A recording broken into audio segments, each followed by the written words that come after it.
जी बिस्मिल्लाहिर्रहमानिर्रहीम। अस्सलामु अलैकुम वरहमतुल्लाहि वबरकातुहू। मेरा नाम डॉक्टर तैयब है और एक नई वीडियो के साथ आपकी खिदमत में हाज़िर हूँ। उम्मीद करता हूँ कि मेरे इस तमाम सब्सक्राइबर खैर आफियत से होंगे। तो आज की वीडियो शुरू करते हैं जी। ये मैं आपको एक बकरी दिखा रहा हूँ जिसको भूख लगा हुआ है।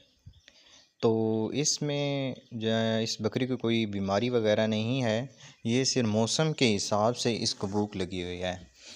तो इसमें हम सबसे पहले देखते हैं कि इसका टेम्परेचर क्या है। टेम्परेचर चेक करने से पहले आपने थर्मामीटर को चेक करना है और उसका टेम्परेचर लो करना है थर्मामीटर का।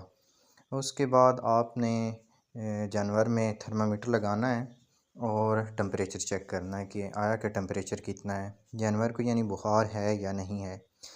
तो मैंने